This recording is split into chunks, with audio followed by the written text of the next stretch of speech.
we welcome you to the Divine Connection. Divine connection में हम आपका इस समय दिल से स्वागत करते हैं। You know, it's a program that always emphasizes that your connection with God is crucial for a better life. ये प्रोग्राम ऐसा है जो इस बात पर जोर देता है कि परमेश्वर के साथ का आपका संबंध बेहतर जीवन के लिए बहुत जरूरी है। If you ask me what life you're talking about, अगर आप पूछे कि आप किस जीवन के बारे में कह रहे हैं, oh, I mean this life now you are living on this earth. मेरा मतलब है इस जीवन से जो अभी इस समय आप इस पृथ्वी पर जी रहे हैं। Oh, there is another life. हाँ, इसके बाद में भी एक और जीवन है। That is when you die, when I die, the life that we are going to live after we die in this world, even for that, very, very importantly, connection with God makes a lot of difference.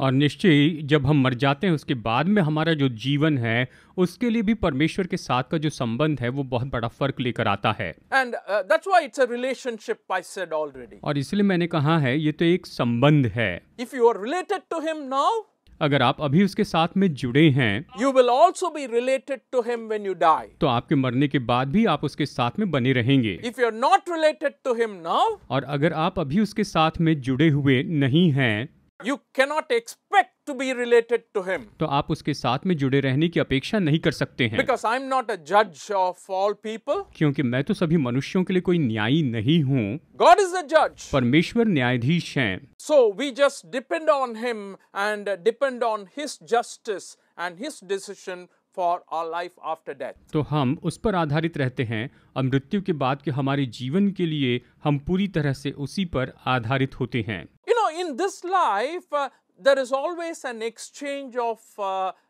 gifts and wonderful things when we live here on earth. देखिए, इस जीवन में जब हम इस पृथ्वी पर रहते हैं तो इस जीवन में हम बहुत सी वस्तुओं की लेन देन करते उपहार देते हैं। You know, giving to God is a wonderful thing. परमेश्वर को देना ये सच में बहुत ही अच्छी बात है।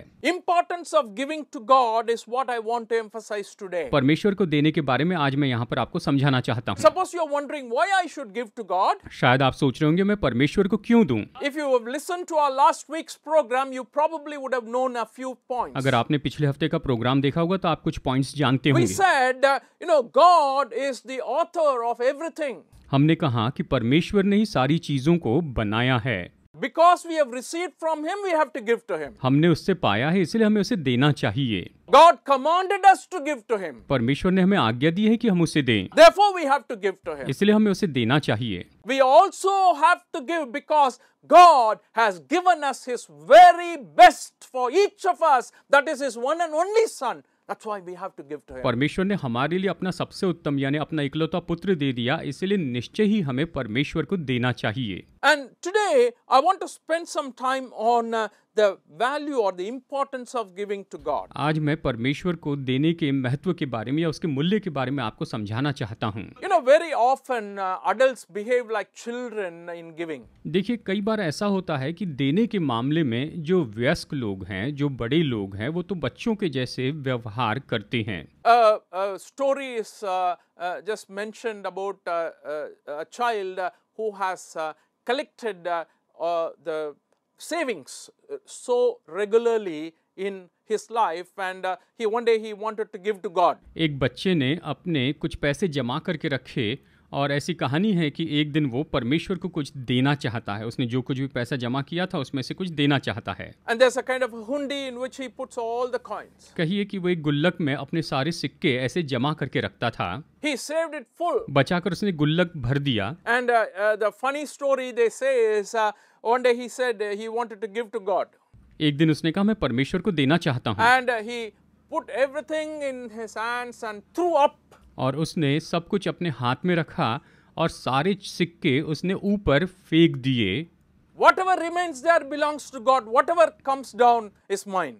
और उसने सारे पैसे सिक्के जो है उछाल दिए और कहा जो कुछ भी ऊपर रह जाते हैं वो परमेश्वर के और जो कुछ भी नीचे आ जाएंगे वो सब मेरे होंगे। You can imagine what would have come down and what would have stayed up. तो आप कल्पना कर सकते हैं क्या नीचे आया होगा, क्या ऊपर रहा होगा। Every coin would have fell down हर एक सिक्का नीचे गिर गया होगा because of gravity. गुरुत्वाकर्षण के कारण God doesn't come and hold our money like that or take our money like that. परमेश्वर इस तरह से हमारा पैसा नहीं लेते हैं। Like I already told you in the last message that everything is His. Everything belongs to Him. पिछले संदेश में मैंने आपको बताया कि सब कुछ उसी का है, सब कुछ उसी का ही है। And therefore, what I'm trying to tell you is we should not behave like children when we give to God. और इसलिए जब हम परमेश्वर को देते हैं तो हमें बच्चों के जैसे व्यवहार नहीं करना चाहिए। In the Bible, a lot of events have been recorded about giving. Bible में देने के बारे में बहुत सी घटनाएं यहाँ पर लिखी हुई है। I would like to point out to a few incidents very briefly as to understand how we should give to God. मैं कुछ घटनाओं को बहुत ही संक्षिप्त में बताऊंगा कि हमें कैसे परमेश्वर को देना चाहिए। In the Gospel of Luke chapter 21 verses 1 to 4 we read like this. लूका अध्याय 21 वचन 1 से 4 में हम इस तरह से पढ़ते हैं। Once Jesus was sitting in the temple. एक बार यीशु वहाँ पर भवन में बैठे हुए थे। And all the people were coming and placing their offerings, giving their offerings. और लोग आकर वहाँ पर अपनी भेंटें दे रहे थे। A lot of big people, rich people, they brought in a large bunch of coins and money and put it as offering. और बड़े-बड़े लोगों ने बहुत सा पैसा लाया, बहुत से सिक्के लाए और भेंट के रूप में दिए। But when Jesus was observing all that, he saw a poor woman coming and putting in 2 copper coins. फिर यीशु ने यह भी देखा कि एक गरीब स्त्री वहाँ पर आ रही है और वो तांबे के 2 सिक्के वहाँ पर दे रही है। And then he began to tell the people, I tell you that she, the poor woman, the 2 copper coins she put is much more than all the offerings other people have put. और यीशु ने कहा कि इस गरीब स्त्री ने तांबे के ये जो 2 सिक्के दिए हैं, ये तो बाकी सब लोगों ने जो दिए हैं उससे बहुत ही बढ़कर हैं। And the point is, all the people who gave earlier gave out of their wealth and abundance. बात तो ये है कि इसके पहले जितने भी लोगों ने दिए थे उन्होंने अपने धन की बहुतायत में से दिए थे। But this poor woman or this poor widow, she put only 2 copper coins and that is all she had, and in a way she gave everything she had to God. इस गरीब स्त्री ने वहां पर तांबे के 2 सिक्के दिए थे और उसके पास जो कुछ भी था इस तरह से उसने सब कुछ वहां पर परमेश्वर को दे दिया। That is all she had for her life, rest of her life. उसके पूरे जीवन भर उसके पास केवल इतना ही था। Oh, don't tell me, what are you preaching today? ये मत कहिए कि आज आप क्या प्रचार कर रहे हैं। Oh, should I put everything I have to God? क्या मैं परमेश्वर को अपना सब कुछ दे दूं? Friends, I'm not saying like that. मैं ये नहीं कह रहा। Listen carefully to what I'm saying. मैं जो कह रहा हूँ गौर से सुनिए। The emphasis here is, यहाँ पर जो जोर है वो इस बात पर है when you come to God, कि जब आप परमेश्वर के पास आते हैं you should come prepared in such a way with the attitude, oh Lord, I am yours and all that I am yours and I am in your hands completely. आप इस मनोदशा के साथ में आइए कि परमेश्वर मैं तो आपका हूँ और जो कुछ भी मेरा है उसको मैं पूरी तरह से आपके हाथ में सौंप देता हूँ। And a lot of people, you know, today when they are giving to God, we make a lot of calculations. देखिए आज बहुत से लोग हैं, हम जब परमेश्वर को देते हैं तो बहुत से हम कैलकुलेशन करते हैं। What is wrong with calculating and giving to God? गिनकर परमेश्वर को देना, इसमें क्या गलत बात है? The only problem is when God looks at us and when He gives to us, He doesn't calculate. He just gives us abundantly. जब परमेश्वर हमें देते हैं तो वो किसी बात को गिन चुन कर नहीं देते हैं या गिन कर नहीं देते हैं, वो तो बहुतायत से उमड़ता हुआ देते हैं। And that's why we also need to respond to Him like that. और इसी तरह से हमें भी उसे प्रत्युत्तर देना चाहिए। There is another interesting section in the book of Genesis chapter 4. उत्पत्ति अध्याय 4 में एक और दिलचस्प घटना है। It talks about 2 brothers who brought their offering to God. ये यहाँ पर बताता है कि 2 भाई अपनी भेंटों को परमेश्वर के सामने लेकर आए। Abel brought from among the flocks, the best among the flocks as an offering to God. हाबिल ने परमेश्वर के सामने बलिदान के लिए, भेंट के लिए अपनी भेड़ों में से सबसे उत्तम मेमने लाए। His brother Cain, he worked with soil and land and he brought some produce from the land. और उसके भाई कैन ने खेती में काम किया और उसने भूमि की कुछ उपज परमेश्वर के सामने भेंट के रूप में लाई। And the Bible clearly says the Lord looked at Abel's offering with favor. और बाइबल स्पष्ट कहती है कि परमेश्वर ने हाबिल की जो भेंट थी उस पर कृपा की। What do we mean by that? इसका क्या मतलब है? He was pleased about his offering. वो तो उसकी जो भेंट थी उससे प्रसन्न हुए। He knew the heart of Abel when he brought it to God. हाबिल जब बलिदान ला रहा था तो वो उसके हृदय को जानते थे। Abel was bringing that offering in faith according to Hebrews 11. इब्रानियों 11 के अनुसार हाबिल जो है वो तो उस भेंट को, उस बलिदान को विश्वास के साथ ला रहा था। The faith is that, oh Lord, you only have blessed me like that. I want to give it to you. और विश्वास तो ये था कि हे परमेश्वर, आपने ही मुझे आशीष दी है और इसीलिए मैं आपको ये देना चाहता हूँ। Cain also brought something from his land and offered it to God. Can ने भी अपनी भूमि में से कुछ लाकर परमेश्वर को दिया। God did not approve of it. लेकिन परमेश्वर ने उसे स्वीकार नहीं किया। Probably God knew Cain's heart. शायद परमेश्वर कैन के हृदय को जानते थे। A lot of people teach this is non-vegetarian, this is lamb signifying Jesus. That's why God accepted it. बहुत से लोग ये कहते हैं कि ये जो मेमना है ये तो यीशु मसीह को दर्शाता है और इसीलिए परमेश्वर ने उसे स्वीकार किया। I don't agree with that. मैं उसके साथ सहमत नहीं हूँ। What I try to say is God looks at the heart. मैं ये कह रहा हूँ परमेश्वर हृदय को देखते हैं। God looks at why they brought. वो क्यों लेकर आए इसे देखते हैं। How they brought. वो कैसे लेकर आए इसे देखते हैं। And the approval comes from God in that way. और इस तरह से सहमति परमेश्वर की ओर से आती है। Abel chose the best of all that he had and brought it to God. हाबिल के पास जो भी था उसमें से सबसे उत्तम वो परमेश्वर के पास ले आया। And Cain brought something to God. और कैन तो परमेश्वर के लिए कुछ तो भी लेकर आया था। And that's the difference. और यही तो फर्क है। And in the book of Acts we see another giving incident mentioned. प्रेरितों के काम की किताब में हम एक और देने की घटना को देखते हैं। A man named Ananias and Sapphira his wife have sold their land and they wanted to bring it to the church as an offering. Hananya और उसकी पत्नी सफीरा अपनी भूमि का कुछ भाग बेचकर वो उसमें से जो है वो परमेश्वर के सामने भेंट लेकर आते हैं। They've taken away a portion of it and brought the rest of it and offered it to God as an offering. उन्होंने इसका कुछ भाग अपने लिए रख लिया और बाकी जो बचा था वो लाकर परमेश्वर को भेंट के रूप में चढ़ाया। Is there anything wrong with it? क्या इसमें कुछ गलत है? Nothing wrong. बिल्कुल गलत नहीं। You can keep something for yourself. आप अपने लिए कुछ रख सकते हैं। But what is wrong here? लेकिन यहाँ पर गलत क्या था? They came and said, we sold the land and this is everything.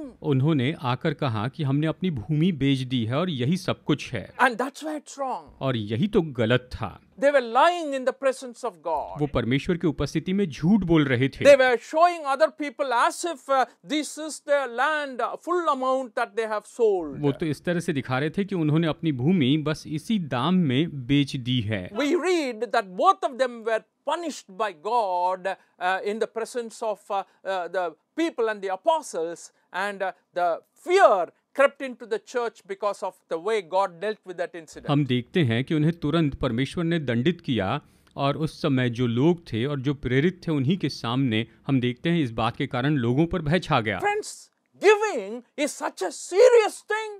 मेरे दोस्तों, परमेश्वर को देना ये तो सच में बहुत ही गंभीर बात है। You know, sometimes we think, okay, put something in the offering box and go away. Are we done with that? हम सोचते कुछ तो भी ऑफरिंग बॉक्स में दे दो और चले जाओ, क्या ये काफी है? No, no, no. Our giving is a wonderful act of worship that is commanded in the Bible. When we do it, we should do it with all honor, with all importance, with all glory that is due to the Lord God, our Creator and Maker. जब हम देते हैं तो निश्चय आदर और सम्मान के साथ में परमेश्वर को दे, हमारे सृष्टिकर्ता परमेश्वर को जो सम्मान देना चाहिए उसके साथ उसे दे। So I want to share why we give to God, or why it's important, or in giving to God. तो मैं आपको बताना चाहता हूं कि परमेश्वर को देना हमारे लिए क्यों महत्वपूर्ण है। First of all, giving expresses honor to God. सबसे पहले हमारा जो देना है ये तो परमेश्वर का हम आदर करते हैं, इसे प्रकट करता है। And you know, a lot of times, even when we give gifts to people, we are saying we really honor you, we really give you respect for who you are, and we give gifts to them. जब हम किसी को देते हैं तो इस तरह से देते हैं कि हम आपका आदर करते हैं, हम आपका सम्मान करते हैं और इसलिए हम उन्हें देते हैं, ये हम दर्शाते हैं। Therefore, when we give to God, we are expressing to God, oh Lord, we honor you, with all that you have given to us. और इसलिए जब हम परमेश्वर को देते हैं तो हम ये कहते हैं कि परमेश्वर आपने हमें जो दिया है इन सब बातों के द्वारा हम आपका आदर करते हैं। As I told you, in the human relationship, there is an example in the Old Testament. मैंने कहा कि पुराने नियम में मानव के संबंध में एक उदाहरण है। Esau and Jacob were two brothers. एसाव और याकूब नाम के दो भाई थे। Jacob cheated Esau and took all the blessings from his father and ran away from him. याकूब ने एसाव को धोखा दिया और अपने पिता की ओर से एसाव की सारी आशीष प्राप्त करके वो वहां से भाग गया। And when he ran away, because of God's grace and the blessings that Isaac gave him, God increased him like anything, and he was returning to his own land. परमेश्वर के अनुग्रह के कारण और इसहाक ने जो उसे आशीष दी थी उस आशीष के कारण परमेश्वर ने उसे बहुतायत से बढ़ाया और फिर उसके बाद वो अपने देश में लौट कर आया। I'm not going into the details of everything that happened in the place where he went, in his father-in-law's house, Laban's house. मैं पूरा विवरण तो नहीं बताऊंगा कि जब वो अपने ससुर लाबान के घर में था तब उसके साथ में क्या क्या हुआ। But what I'm trying to say is, when he was returning, he was sending an offering to his brother. और मैं ये कहना चाहता हूँ कि जब वो वापस आ रहा था तब उसने अपने भाई के लिए बहुत सी भेंटें भेजी। Esau says, no, I don't want anything. God has given me everything also. एसाव ने कहा कि नहीं नहीं, मुझे कुछ भी नहीं चाहिए, परमेश्वर ने भी मुझे सब कुछ दे दिया है। Let me read the 10th verse for you in the 33rd chapter. Genesis 33 verses 10 and 11. उत्पत्ति अध्याय 33 वचन 10 और 11 यहाँ पर हम पढ़ते हैं। No, please, said Jacob, if I have found favor in your eyes, accept this gift from me. For to see your face is like seeing the face of God. Now that you have received me favorably, please accept the present that was brought to you. For God has been gracious to me, and I have all I need. And because Jacob insisted, Esau accepted it. उत्पत्ति अध्याय 33 वचन 10 और 11 यहाँ पर हम पढ़ते हैं। ये वचन कहता है, याकूब ने कहा, नहीं नहीं, यदि तेरा अनुग्रह मुझ पर हो तो मेरी भेंट ग्रहण कर, क्योंकि मैंने तेरा दर्शन पाकर मानो परमेश्वर का दर्शन पाया है और तू मुझसे प्रसन्न हुआ है। इसलिए भेंट जो तुझे भेजी गई है ग्रहण कर, क्योंकि परमेश्वर ने मुझ पर अनुग्रह किया है और मेरे पास बहुत है। जब उसने उससे बहुत आग्रह किया तब उसने भेंट को ग्रहण किया। What I'm saying is, at the human level, if you really want to honor a person, you give an offering to them. मैं ये कहना चाहता हूँ कि अगर मनुष्य के स्तर पर आप किसी व्यक्ति का आदर करना चाहते हैं तो आप निश्चय उसके सामने कुछ न कुछ भेंटें लेकर जाते हैं, आप उन्हें भेंटें देते हैं। At the same time, when you think about God, who is our creator, when you take an offering and give it to him, it must be, or it should be, very honorable. और इसी के साथ साथ जब आप हमारे सृष्टिकर्ता परमेश्वर के सामने कुछ भेंट लेकर जाते हैं तो निश्चय ही ये अच्छी भेंट हो और इसके द्वारा हम परमेश्वर का आदर करें। Because whom you are giving is the King of Kings. क्योंकि आप जिसे दे रहे हैं वो तो राजाओं का राजा है। The Magi who came from the east realized when Jesus was born, he was not an ordinary child, he was the King of the Jews. Therefore, they came and brought the gifts to Jesus Christ. We read in Matthew 2:11. जब मजूसी बालक यीशु के सामने आए तो वो जानते थे कि वो किसी साधारण बालक के सामने नहीं आ रहे हैं, लेकिन ये बालक तो यहूदियों का राजा है और इसीलिए वो उसका आदर करने के लिए उसके सामने बहुत सी भेंटें लेकर आए, से हम पढ़ते हैं। In the 11th verse, 2nd chapter of Matthew, we read, on coming to the house, they saw the child with his mother Mary and bowed down and worshipped him. Then they opened their treasures and presented him with gifts of gold, frankincense and myrrh. मत्ती 2:11 में हम पढ़ते हैं, उन्होंने घर में पहुंचकर उस बालक को उसकी माता मरियम के साथ देखा और मुंह के बल गिरकर बालक को प्रणाम किया और अपना अपना थैला खोलकर उसको सोना और लोबान और गंधरस की भेंट चढ़ाई। इस तरह से वचन कहता है। My dear friends, giving is an honor. मेरे प्यारे दोस्तों, देना ये तो सच में बड़े आदर की बात है। परमेश्वर को देना ये बड़े आदर की बात है। And secondly, giving expresses our gratefulness to God. और दूसरी बात, परमेश्वर को जो देना है ये तो परमेश्वर के प्रति हमारा आभार प्रकट करता है। What is the thing that we are grateful for? हम किन बातों के लिए उसके आभारी हैं? We have a church and many people make a vow or a commitment to God saying, oh Lord, if you do this to me, I will return it to you. हमारी कलीसिया है जहाँ पर लोग आकर परमेश्वर से वादा करते हैं कि प्रभु आप अगर मुझे ये आशीष देंगे तो मैं आपके लिए ये करूंगा। A lot of people have testified about that. बहुत से लोगों ने इसके बारे में गवाही भी दी है God has given us so much, कि परमेश्वर ने हमें इतना कुछ दिया है, and we are returning to Him out of gratitude for all the things that He has done. परमेश्वर ने जो हमारे लिए किया उसके धन्यवाद के रूप में हम ये सब कुछ कर रहे हैं। In the book of Kings, 2 Kings chapter 5, we have a very, very interesting story. दूसरा राजा अध्याय 5 में यहाँ पर एक बहुत ही दिलचस्प कहानी है। It's a true and real story when Naaman, who came to the prophet Elisha for healing. ये तो बहुत ही दिलचस्प कहानी है जहाँ पर नामान एलीशा भविष्यवक्ता के पास में आता है ताकि वो अपने कोढ़ से ठीक हो जाए। Naaman had leprosy. नामान तो एक कोढ़ी व्यक्ति था, वो दूसरे देश से वहां पर आया था। Somehow he heard that there is a prophet in Israel who can heal his leprosy through the servant girl he had. और उसने अपने घर की दासी से सुना था कि इस्राएल में एक भविष्यवक्ता है, अगर हमारे स्वामी नामान उसके पास चले जाएं तो इस्राएल के भविष्यवक्ता उसे ठीक कर देंगे। Therefore, he got the letter from the king and he came and handed it over to him, and the king could not do anything. Finally, he was led to Elisha. तो उसने अपने राजा की ओर से पत्र प्राप्त किया और उसे आकर इस्राएल के राजा को दे दिया। इस्राएल के राजा ने सोचा वो कुछ नहीं कर सकता, केवल एलीशा ही मदद कर सकता है। And Elisha said that if you dip yourself in the river Jordan 7 times, your leprosy will be cured completely. Go and do that and move on.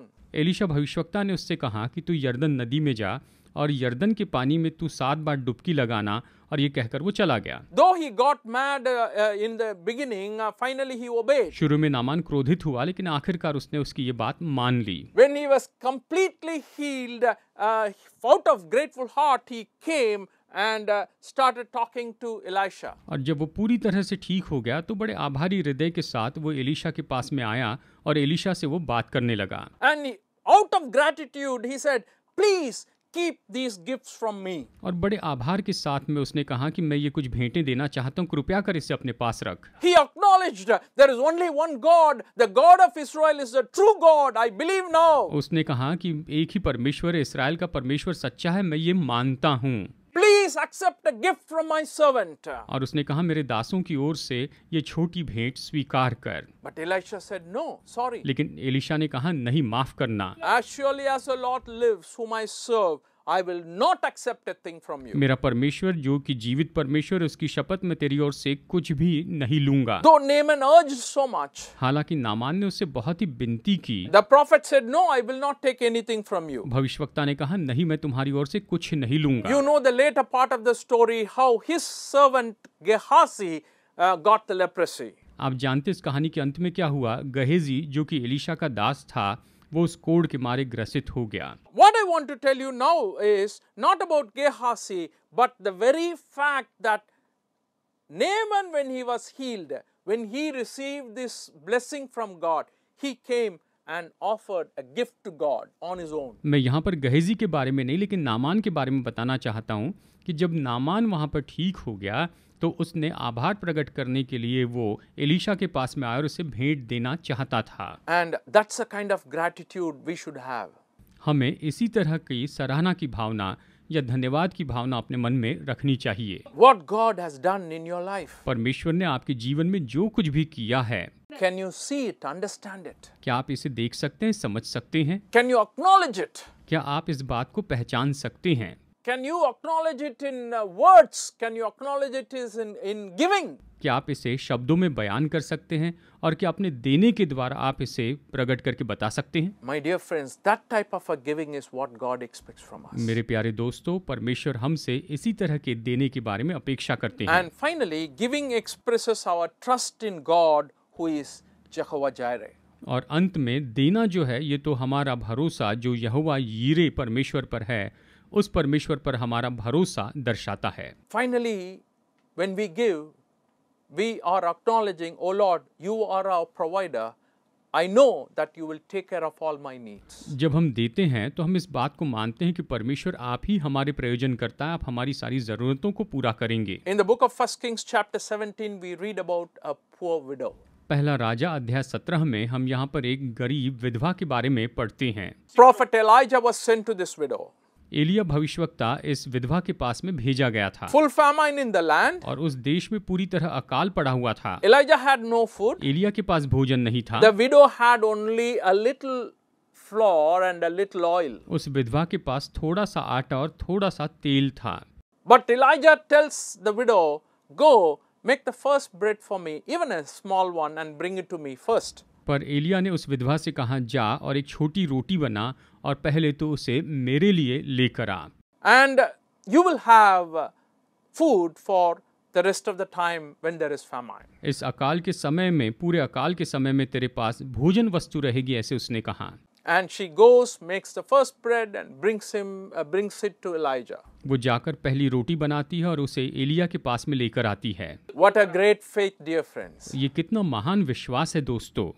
What a great faith. ये सच में कितना महान विश्वास है। Trusting in God. परमेश्वर पर भरोसा किया, God alone. केवल परमेश्वर पर। She knew fully well there is nobody else can meet my needs except God. वो पूरी तरह से जानती थी कि परमेश्वर को छोड़ और कोई मेरी जरूरतों को पूरा नहीं कर सकता है। And acknowledge God for what He has done. और परमेश्वर ने जो कुछ भी किया उसके लिए हमें परमेश्वर की सराहना करनी होगी, इसे मानना होगा। I want to just close with the words from Psalm 103 verses 1 and 2.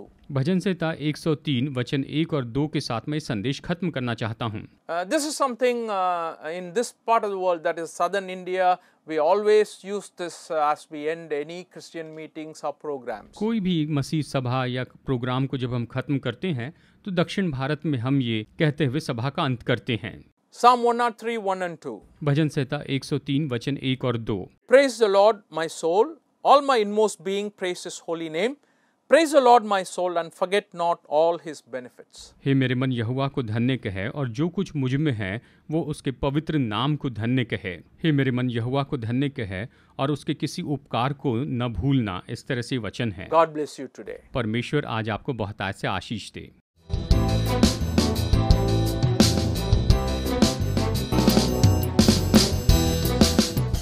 Study the Word of God in a private and personal way through our online study website. Contact number